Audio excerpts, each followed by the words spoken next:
Hey guys, Zelonius here. Welcome to another video on the channel. Accelerate. That is the buzzword at the moment on FIFA new gen. So we're talking PS5, Xbox Series X. Everyone's asking, are lengthy players OP? How is pace working on this game? Centre backs are just catching every striker. Mbappe can't get away from 50 pace players. So I've been reading a lot about what different people have been saying. I've obviously played probably over 150 games on the game right now. And for me, pace hasn't seemed that good. This is exclusively new gen, PS5, Xbox Series X. I've not been playing old gen. I'll probably give that a try at some point. But the Accelerate system is only on next gen. So that's why we're talking about that for this video. In this video, what we're going to be showing is I'm going to be showing you tests of different players. I'm going to be trying players out with making them controlled, then trying them out as lengthy. We're going to be doing sprint tests from one side of the pitch to the other to see how it varies when they have more pace, when they're lengthy, when they're controlled. Use a variety of players for this, and we're going to be looking, is pace working how it should be on FIFA 23, and do the new body types, so lengthy, controlled, explosive, do they make a difference, and if so, how does it work? At the end of the video, we'll have like a spreadsheet which shows the data so we can kind of compare it all, and hopefully there'll be a lot we can learn from this guy, so stick around. I think this is a really important video that could change how you see FIFA 23, especially your team building and how you play the game. But look at this clip first here from Ultimate FIFA on Twitter. Watch this here, and this just sums up how pace seems to be at the moment. Live up to its billing. How's it going to go, Stuart? And he's made headway. So here, that is Phil Foden. Phil Foden's got 82 pace against Ezri Konsa. Ezri Konsa's got 78 pace, but regardless, Phil Foden's going to be explosive. Konsa's going to be a controlled or lengthy player. Look at this here. He might even be offside. There, he's got a few yards gap on him, and Ezri Konsa catches him almost instantly. That did not look explosive to me. These type of clips are what I've been seeing regularly in my own gameplay, and it really made me want to do this video and do the proper testing to see, is it actually working how it should be and what the main differences are. So let's look at what EA actually said about the Accelerate system and how that's supposed to work before we get into our own tests. So here we are with a pitch notes article that EA released. It was like a gameplay deep dive before FIFA 23 was actually released. And here is the bit they said about Accelerate. So we're going to go through it and basically say what EA said the system's supposed to be like and how it should work and be implemented in game. So Accelerate, NG meaning next gen or new gen. Like I said, this is not something that applies on old gen. Old gen, I'm hearing the pace seems a lot more relevant and you don't have this system there. But EA said here, it is an expansion to our player movement system, dividing players into unique archetypes. This enables us to showcase personality and player acceleration with the goal of improving the viability of different players. Most players will fit into the default acceleration type called controlled. However, we have two new types called explosive and lengthy. So body types has always been a bit of a thing on FIFA, but this is kind of supposed to take it to another level. So you've got controlled, explosive and lengthy, basically. Three different ones. Most players are going to fall into the controlled type. They'll accelerate uniformly in a controlled manner. Explosive is supposed to be shorter and more agile players who are able to quickly cover short distances and get ahead of their opponents, even if that means slowed down after the initial burst of acceleration. These players are quicker to start, but their acceleration rate slows down. So, effectively, you'd imagine for like really good dribblers who have explosive, that they'll be able to burst past someone quickly, and that should be OP for dribbling. That's what you'd think based on what they're saying. And then lengthy, we're talking like players like Virgil van Dijk here. Taller and stronger, these players need a bit more time to get going, but are able to catch up to anyone and even surpass them, providing they have enough distance. These players start slower, but will thrive over long distances. So this is the one that I've been seeing people talk about being OP. Haaland was one who kind of really started generating this conversation. Lengthy effectively is big, tall, powerful players, and they just seem to be faster, apparently, people are saying, over distances. A lot of people saying they're way more OP than explosive or accelerate. You can see here, EA have said explosive players can likely do better at short distances and one-on-one situations, as opposed to length players who would do better on over long distances, such as breakaways after a through ball. Accelerate is assigned automatically to players based on a combination of their height, agility, and strength attributes. With that being said, acceleration and sprint speed are still the main factors in determining how fast a player is overall. This is how the accelerate categories are assigned. Explosive. So explosive, to have that, you have to have at least higher than 65 agility. And when you take away the strength stat from agility, they have to have at least 15. So if you had 80 agility, you'd have to have 65. I don't know if it's worked exactly 65 or 64, but you'd have to have basically 15 or less strength. You have to have more than 74 acceleration. So you could have 75 acceleration and 66 agility and 50 strength, and you'd get explosive technically, but there's not going to be many players like that. You have to be smaller than 5'11", so a player who can do this is Vinny Jr. CR7 could never be explosive. Lengthy players, they're going to have at least 65 strength, and their strength minus agility has to be 14 or higher. So if you had 80 strength and 65 agility, you could be lengthy. You have to have at least 55 acceleration, and then you have to have height greater than 5'9". So somebody who can't get this is Cordoba. Cordoba's 173 centimeters, so he's 1 centimeter too small to be a lengthy player, no matter what you do to his stats. Virgil van Dijk is an example of a lengthy player. Some players are naturally lengthy without changing anything, and then some explosive without changing anything, then some are controlled. Most are going to fall into the controlled category. And then they show a few video clips of it. Let's go on to Footbin, and we'll actually look at how you can change the chemistry styles to affect this. So Ronaldo's a good example. People have been talking about him. Cristiano Ronaldo naturally is controlled. If we look, it's because his agility and strength are the same. So that puts him into the controlled. But if you put an architect chem style, you can see here it changes to lengthy. A lot of these different websites show this. But architect effectively gives 15 strength.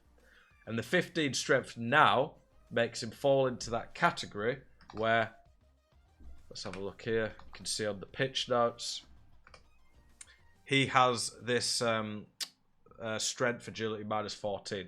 That's why it works for this. Any other chem style on Ronaldo is going to leave him as a controlled. So if you want to make a player lengthy, you do this. If we look at somebody like Saliba, he's already lengthy. If you used to put, say, a finisher on him, he's still going to be that. It doesn't matter on certain players. Certain players, it doesn't matter what you do to them, they're always going to be lengthy. Koundé's controlled. If I was to put an anchor on Koundé, where is it? He goes to lengthy. So you can see how it works. It's always going to be that strength versus agility, and then based on the height. But that is how you change players. And now we're going to show some tests where we're actually running with players in-game, on the ball, off the ball, and comparing them. So the first test we're going to be doing is CR7 with a Hunter. And CR7 with a Hunter, you can see here before we actually do the test.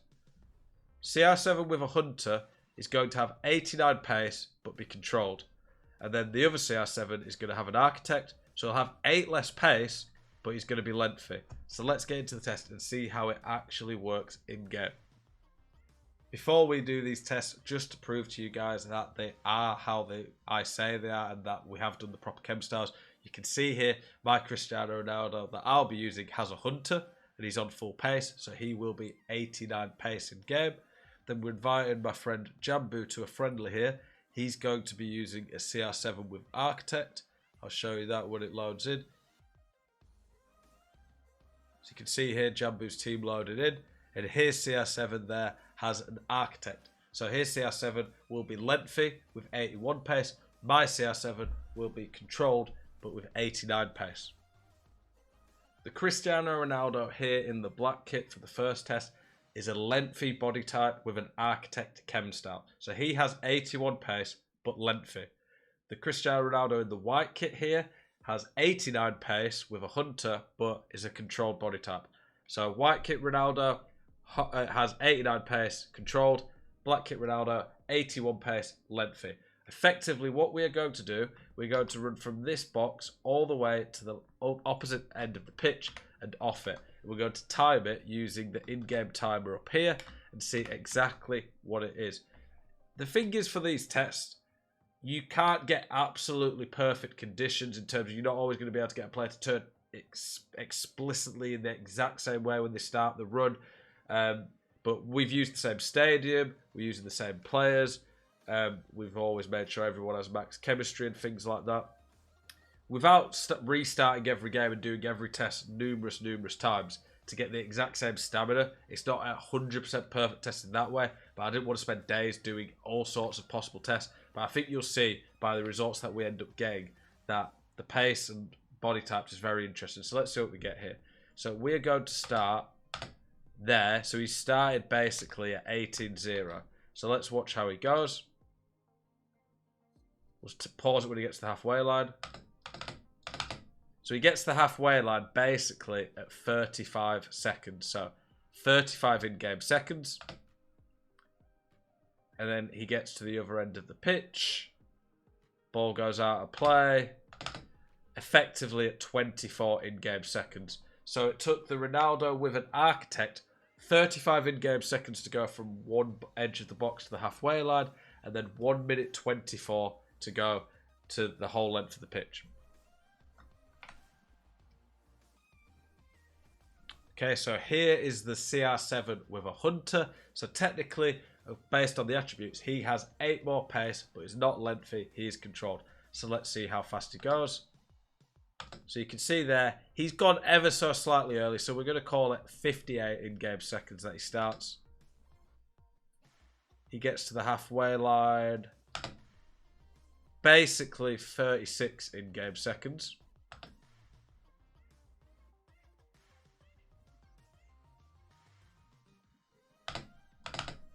And then gets to the opposite end of the box in 1 minute 25 seconds. So based on the spreadsheet that we've got, 1 minute 25 in-game seconds. And what did we say? We go back. So it was 58 he started. 36 seconds. So effectively there, the pace, sorry about the spreadsheet not being the most beautiful thing, but effectively it's an easy way of recording it. The pace here, over the full distance from the edge of the box to the opposite side of the pitch, was nearly identical. And then from the edge of the box halfway line, lengthy seemed to be ever so slightly quicker. But the thing about this is the way they start the run, the way they turn, that could make a difference. But the point I'm trying to make here is it basically doesn't show a single difference here. The pace is nearly identical for both ways. So the 8 pace really isn't doing anything when you put the Hunter on CR7. That is just really not noticeable whatsoever. So would you rather have, because the pace doesn't do anything it seems there, would you rather have the 6 finishing, 4 shot power, 4 positioning, 13 volleys, 8 penalties, or would you rather have the architect boost of 15 short pass, 8 vision, 15 strength, 4 jumping? For me, the boost from the architect is massive compared to just a bit of shooting when he's already clinical. We are going to do a test off the ball now, though, to also see, is it just on the ball, it's not really doing a lot, or off the ball, is it more noticeable? Okay, for this test here, we are comparing the pace off the ball. So on the ball, lengthy, controlled, the 8 pace ball you get controlled compared to lengthy, really didn't seem to make much difference. So you may as well, based on the extra boost you get from lengthy, compared to the pace not doing anything for controlled, use lengthy based on that. But we wanted to see, is that actually just for on the ball or off the ball? Which arguably is more important when you get playing players in behind, down the wings, in behind for through balls. So we wanted to test that. Yes, you can see here, the stamina is not perfect. I know that. But to do all these tests, we was also having issues trying to invite each other. It would take 10 invites to work. It took us a few hours to get all these tests properly done, and to really, it's probably taken me 3 or 4 hours to really edit this video properly and figure it all out.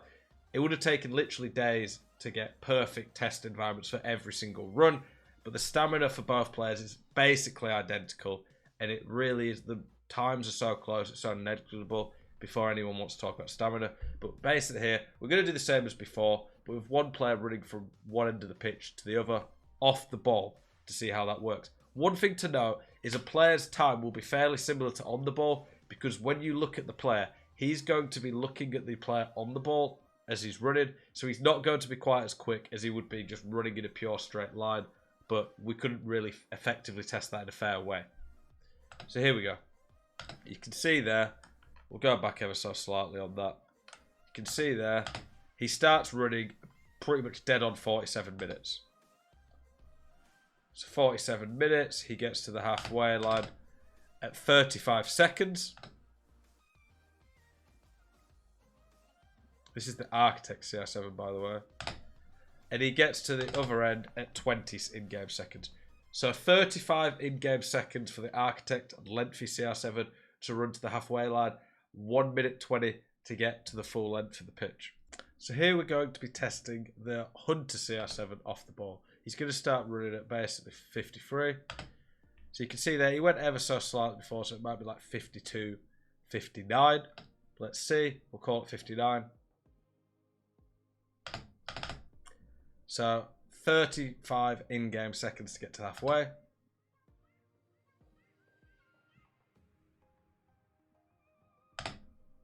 And then it was basically 18. So 1 minute 19. So 35 seconds to halfway. And then 1 minute 19 to get to the halfway. So we'll add that to the sheet.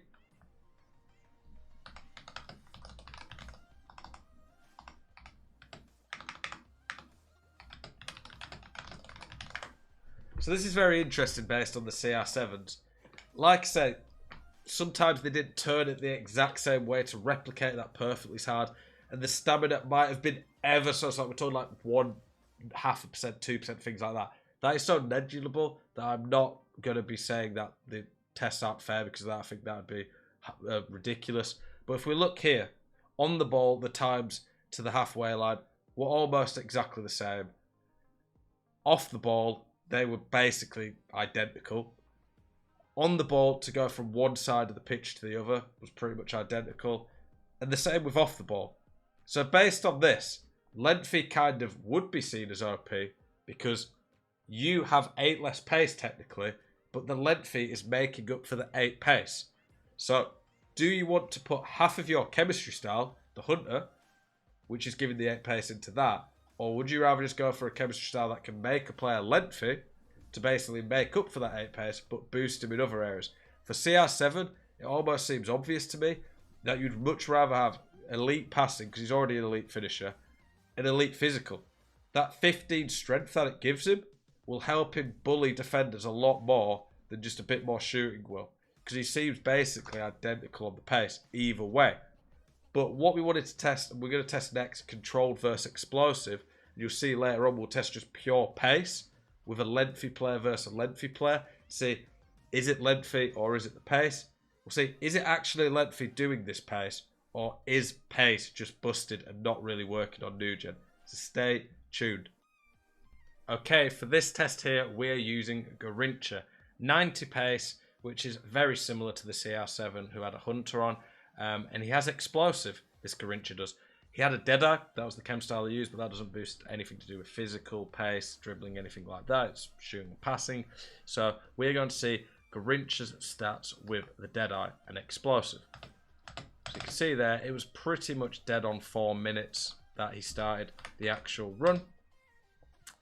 He gets to the halfway line at 34 seconds.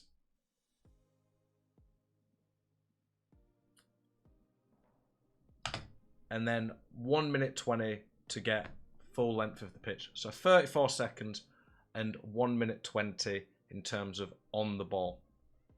Just so you guys can see, for this test, we are changing Garincha from a Deadeye to an Architect. So he goes from the explosive body type like you saw on Footbin to the controlled. I think that was the only chem style that would do that. And then we're inviting Jambu to another friendly. Takes a while to actually get into it though. That is the problem. You can see here it was just taking forever for it to actually work. But yeah, we get into an actual friendly, and now Garincha for the next test is going to have that controlled body type. Okay, for this test we are showing the archetype. For this test we are showing the Architect controlled type Garincha compared to the explosive. So this is the Architect controlled on the ball. So you can see there, he starts at basically 3:02. He's in line with the box.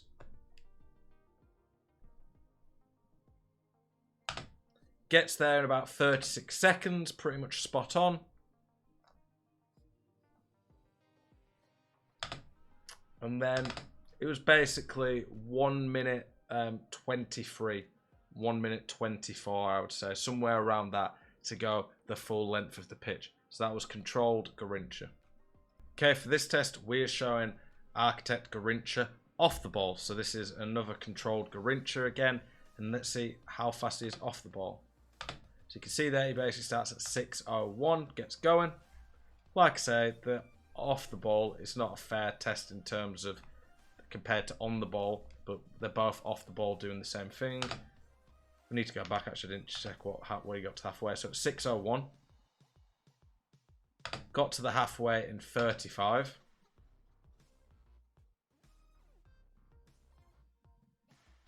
And then got there in 1 minute 20. So 35 seconds and 1 minute 20.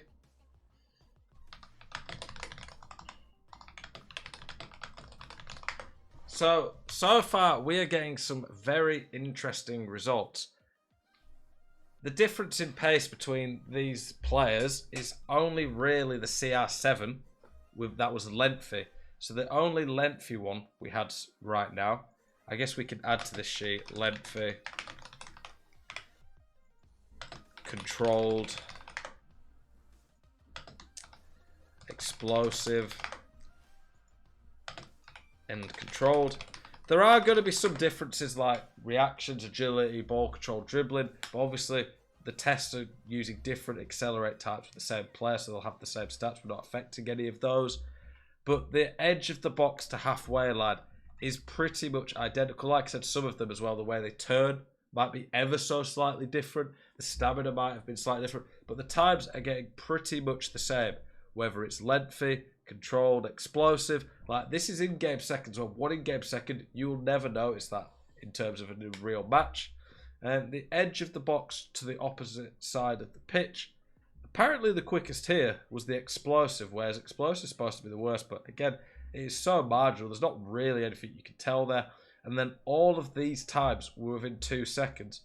So what is this telling us? This is telling us that the body types are OP, or is it telling us that pace just really isn't doing anything, and that you may as well use whatever chem style gives you the best boost?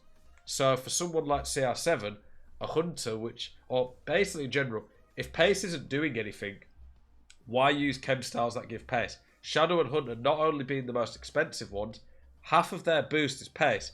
If pace is literally irrelevant from what we see, like there's a few in-game seconds at max separating these, why would you waste your coins and waste half of the player's boost on pace that is not showing anything in-game? There are certain tests that we're not replicating here, like turning based on their agility and getting over the top for a through ball, things like that. It's very hard to recreate that like it would be in a real game. So that's one of the reasons I didn't try to do that test. And also, I just don't have the time to spend days of getting perfect test conditions for every sort of thing that can happen in the game. But I think this really does show how pace right now isn't really working as intended on new gen. For the next test, we are going to show Virgil van Dijk, a player who is naturally lengthy. And when we look at his card, Virgil van Dijk, you can see here he is lengthy without a chem style. We are going to try him with a shadow. A shadow gives him 8 pace, maxes out that sprint speed. That is the chem style that I would have recommended and most people would have before I've looked into this testing. And the second test is going to be with a sentinel. No pace boost, no stamina boost, anything like that. We're just going to see if a player who is lengthy naturally has any noticeable effect by getting an extra 8 pace. Okay, here we're doing Virgil van Dijk with a shadow on the ball. So he's lengthy anyway. We're not changing. We've just got the pace on him. So he's got 89 pace technically with a shadow. He starts about 11:05s when he starts running.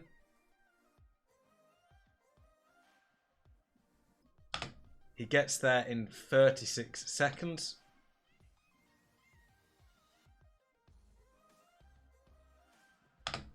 And then he gets there 1 minute 22. So 36 seconds to the halfway line, 1 minute 22 to get the full length.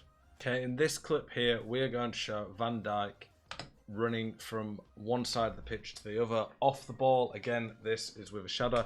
Had to move my face cam because my face cam was covering this bottom bit here.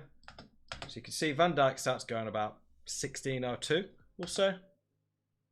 Like I say, again, off the ball, they don't run in a proper straight line.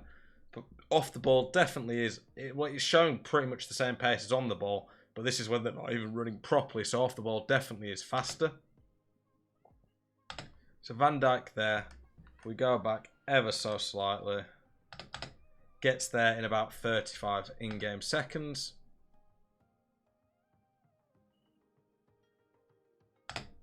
You could barely keep up with him. He gets there in about 1 minute 18. So 35 seconds and 1 minute 18 for the Shadow Van Dijk. Okay, for this test here, we're now using Van Dijk with a Sentinel. So you can see we had Van Dijk with a Shadow before. We are now putting him with a Sentinel. So he's still lengthy, but he loses that 8 extra pace.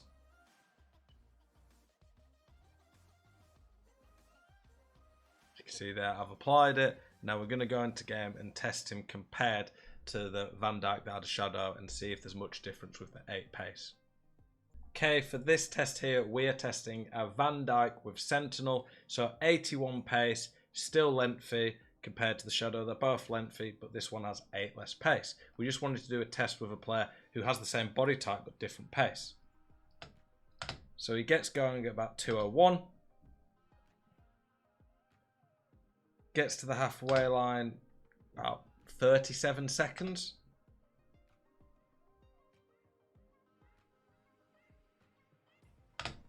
"37 seconds to get to the halfway line, but 1 minute 22 to go the whole distance." Okay, for this test here, this is Van Dijk, lengthy, 81 pace with a Sentinel. He gets going about 6:01.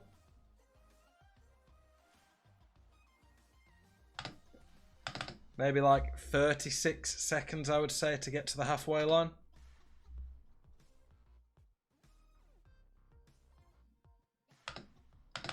And then maybe 1:20 to go the full length. So 36 seconds, 1 minute 20 seconds. So now we have got a lot of different tests and a lot of different results. We've compared controlled on the same player to explosive on the same player. We've compared controlled versus lengthy on the same player. Now we've compared a player with the same body accelerate type, lengthy, on Van Dijk to having 8 more pace. There's a lot of very interesting results in here. So the Virgil van Dijk that had 8 more pace got to the halfway line there was a 1 second difference on the ball and off the ball. On the ball, the edge of the box, the opposite side, it was pretty much identical, and then off the ball, it was 2 seconds difference. Virgil van Dijk, there's going to be like maybe split second, 1-2 in-game seconds where we haven't turned at the exact same split second and some of that, but it's so marginal and close on the player who's got the same body type and just 8 different pace. Now this basically is just to me showing that it's not lengthy being OP. It's just that pace does pretty much nothing. 8 pace on previous FIFAs was so noticeable. Like even a couple of pace was noticeable. Whereas on this game, 8 pace there, it's just not doing anything. And the off the ball, generally speaking, is a little bit quicker for the most part. We had this one here that was a little bit of an anomaly. But for the most part, off the ball is a bit quicker. But like I say, they're not running in a straight line. They're turning to face the ball. So off the ball will be quite a bit quicker. This is one of the main reasons that players are catching people up so much. The thing is, obviously, on the ball in game, you aren't just running in a straight line all the time. You have to turn, so that does affect player. But this is clearly showing why everyone is catching everyone. Because pace really is not doing anything in game. Like 8 pace there, which you would think is quite a difference. People use Mbappe, who's got 97 pace, over players who've got 89, 90 pace. He's obviously got other good stats, but one of the big reasons is his pace. You just don't see a difference with pace on this game. And for the final test, before we really give a full conclusion evaluation to all these tests, is going to be Savic, the Atletico Madrid centre-back with 64 pace. He's lengthy as well. He's going to have a Sentinel on compared to Virgil van Dijk, who's still going to have the Sentinel. Well, we'll compare his time anyway. It's going to be Savic with 64 pace, time compared to the 81 pace Virgil van Dijk. So that is a 17 pace difference. So surely there should be something really noticeable in game there. So for this test, we're using Savic, the Atletico Madrid centre-back. We're testing him with a Sentinel, 64 pace, 17 less pace than Virgil van Dijk, and the same lengthy body type. So let's see what we get. He pretty much sets off at about 2:01.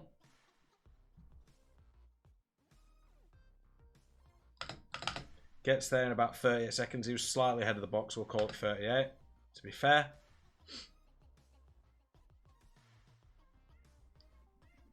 So 38 seconds to go the full length of the pitch.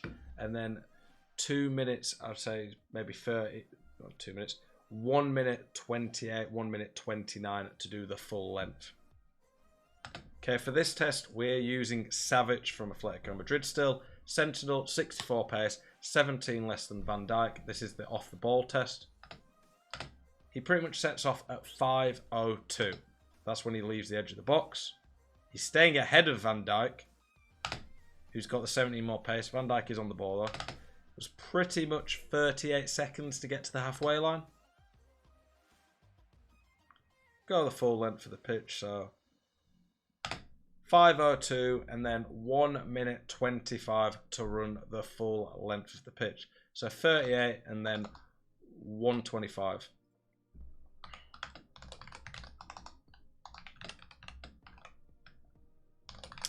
So, got some interesting results here. Let's wrap it up, talk about what we think these results mean, some conclusions we can come to, and what this means for the state of the game.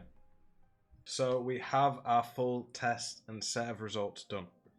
Honestly, it's a bit mind-blowing how little pace is doing anything. And my conclusion really that I come to is lengthy versus explosive versus controlled is so marginal, if anything, that why would you be that bothered? Lengthy seems ever so slightly better than the other two. But for me, based on what I'm seeing, a 64 pace centre-back like Savic, who's pretty bad on the ball, if on the ball stats make a player slightly slower on the ball as well, being ever so slightly slower than Van Dijk, 1 second slower on the ball with 17 less pace, 25 less pace being 2 seconds slower on the ball, or 3 seconds slower off the ball to the halfway line. Why would I care that much about pace? 1 in-game second is just irrelevant. 5 in-game seconds is barely noticeable whatsoever. And this is when we're using such a pace gap. 6 seconds from one edge of the box to the opposite is not really that big a difference considering it's the full length of the pitch. These times here from the edge of the box to the opposite are more just to give a full picture, but they really don't matter as much. The ones that matter a lot more is the edge of the box to the halfway line, because it is so rare in game you will ever have a situation where you have to run further than that with a player. So these are the times that I would take more note of. What this opens up though is for chemistry styles, why would you waste a chemistry style, especially a more expensive one, on things like Hunter or Shadow, when the 17 pace is this little a difference? Why would you waste 8 pace from a chemistry style on a player? Why would you put on, let's say, Van Dijk? That's a big centre-back that lots of people use. Why would you waste a Shadow on him when you can put a Sentinel? A Sentinel is giving him max jumping, 8 aggression, more strength, more defensive awareness. Yes, Shadow gives more standing tackle and sliding tackle, but those really aren't very important stats in general, in my opinion. I would much rather put it on something like that. Or let's look at someone like Benzema. Benzema normally wouldn't be usable. On previous FIFAs, if you put a Hunter on him and got him to 88 pace, 9 pace between him and Kylian Mbappe would be so huge, you would never use Benzema. Why would you use a player with 9 less pace on a previous FIFA? But when we're seeing that even like nearly 20 pace is doing so little, why not use players like this who've got crazy technical stats? Look at someone like Benzema with a Deadeye, or Benzema with an Architect. Benzema with an Architect has nearly maxed out strength passing, decent on the ball, great shooting, finisher, max out his dribbling, get him decent agility, max out his shooting. I think this now opens up the possibility of using such a bigger variety of players. Weak foot skill moves are still going to be important. I think the reason that Haaland is so glitchy isn't lengthy. It's that when you look at his card, he's already ridiculous on the ball.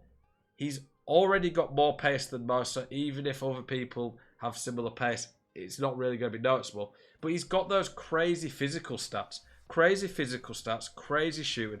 These are what are more OP than anything else. And that 6'5" body type in game is just going to be glitchy and bully defenders. Hardly any defenders are going to be able to compete with 93 strength. Especially when most people are using Shadow. If you're using Shadow on a Militao, let's have a look. Shadow on a Militao is going to leave him with 14 less strength than Haaland. Lots of people are using meta centre-back like this. He's 4 inches smaller, so nowhere near as big a body type. He's got way less strength. So how are you going to deal with Haaland when he's way stronger and bigger than you? Shadow isn't doing anything. Even if Haaland stays with 89 pace, that 5 pace difference is so irrelevant. That's why he's glitching you out. I don't think it is anything to do with lengthy from what we are seeing. I think the big differences are physical stats. Shooting stats are what some of the top end players have critical shoot stats. So for now, on my centre-backs, I'm going to be going Sentinel. Sentinel's going to make some of them lengthy anyway. If I could make a player lengthy, controlled, or explosive, from what I'm seeing, it's so marginal, but I'd pick lengthy. But I don't really care. I'm going to be going for the stats that I think make the player most well-rounded, and that's not pace anymore. This could be drastically changed in a patch by EA.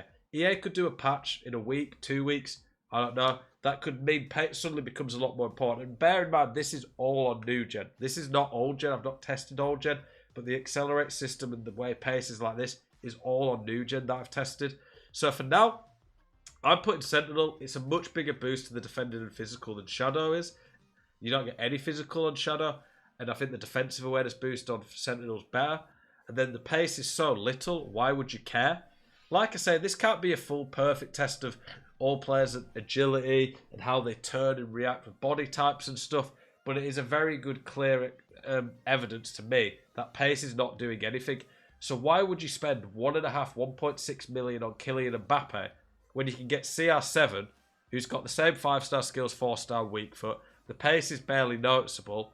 CR7 on this game isn't much worse on the ball because dribbling doesn't do much, but he's going to be way better in the air. He's going to be more clinical. He's going to be really strong and with that glitchy body type and architect. It opens up a lot more players. You could use Benzema, Lewandowski, Kane. On previous FIFAs, you couldn't. You can use a slower centre-back because slower centre-backs are catching fast players up anyway because that 15 to 20 pace gap isn't doing anything. That's why when you're playing with Mbappe, he's getting caught by 65, 70 pace players.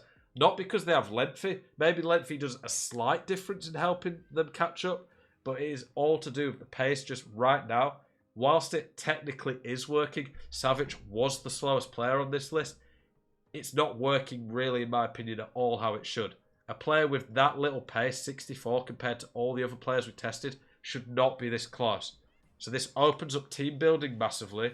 Means you shouldn't be wasting coins on expensive chemistry styles like Hunter and Shadow. You should be looking for things that boost physical, shooting, passing, dribbling, defending, based on the position. For me, strikers, I'm going to want physical shooting, and then probably passing and dribbling secondary. This can open up the players you use. Van Basten players like that might be usable now. I'm going to do more testing, try it out.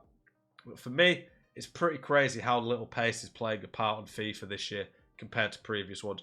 What do you guys think? Do you think this is game changing? Do you think this changes how you're going to build your team? What you think about it? Will this get patched soon? I appreciate you guys if you stuck around for the whole video. I tried to make it as detailed and comprehensive as possible. Sorry it's been so long, but to get a fair test and do this properly and get lots of different evidence, that's just what it took. Appreciate you guys watching. If you like this video, please like it. Please subscribe for more detailed tutorials, gameplay tips, advice, talking about meta players to help you guys improve at FIFA. Thank you for watching. I'll see you guys in the next one.